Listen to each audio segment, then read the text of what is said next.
Hey, this is Rick Cassell from Exercises for Injuries. I was in the Exercises for Injuries secret group, which is a place where people that have bought one of my products, go in order to ask myself questions or ask other, my friends in the health and fitness niche in order to help them with their, fitness or injury or health questions. And a question came up in the secret group, and it was about the golf stretch. And I wanted to highlight and make sure that you end up avoiding these 4 common mistakes when performing the golf ball stretch for plantar fasciitis or foot pain. So if you search around the internet or if you talk with your friends, a lot of times if you have foot pain or plantar fasciitis, they'll say, oh, you should take this golf ball and rub it along the bottom of your foot. And it ends up being an excellent exercise, the golf ball stretch. But there's 4 things that I've seen that a lot of people do wrong when it comes to the golf ball stretch. So number 1 ends up being avoiding painful areas. So when you're doing the exercise, people will end up avoiding painful areas when it comes to doing the golf ball stretch.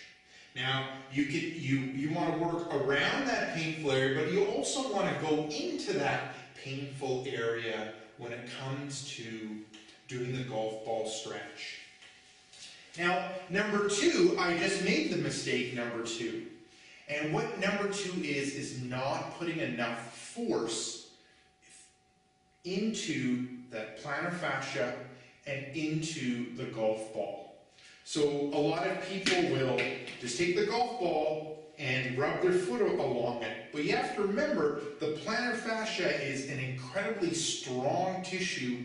We walk on it every day, we run on it, we jump on it. It takes a lot of stress and force through it. Now, in order to self-massage it as we're kind of doing with a golf ball stretch, you need to put some force into it. So just standing and rubbing a little bit isn't going to do the trick. If you do it in sitting, you can't get as much force into it as well, unless you really lean on it and go through that golf ball stretch. So make sure that you're putting enough force in order to get some benefit from that golf ball stretch. The next thing, the third one, is not working the heel. Now, a lot of people will end up focusing just on the arch. So let's focus on the arch area, but you got to focus in on that heel. And working that heel area and really making sure you put a good amount of force into that golf ball. And really working that heel and not just working the arch. Now, the 4th mistake ends up being ignoring the toes. If you look at the fascia, this is kind of like the arch. The heel of the hand is kind of like the heel of the foot. And then that fascia moves off into the toes. And a lot of people will just focus on the arch, not really deal with the heel. We talked about that. And not deal with the toes.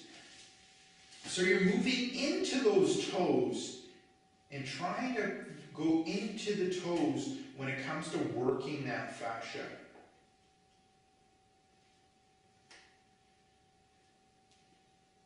And not just the arch. So there you go.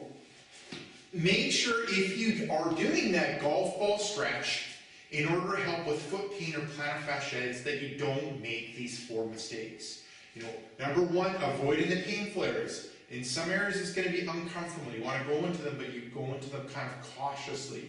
Number 2, you got to make sure you put enough force into it to really have an effect and a benefit in that plantar fascia.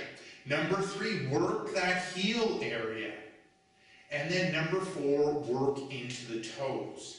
Now, a couple other things, if you're doing the golf ball stretch, that you can do in order to get a benefit is you can put it in the freezer and have it be frozen. That'll increase how dense it is, how hard it is, and it'll also end up cooling it down, which will end up kind of helping when it comes to the inflammation side of things, when it comes to your plantar fasciitis or foot pain.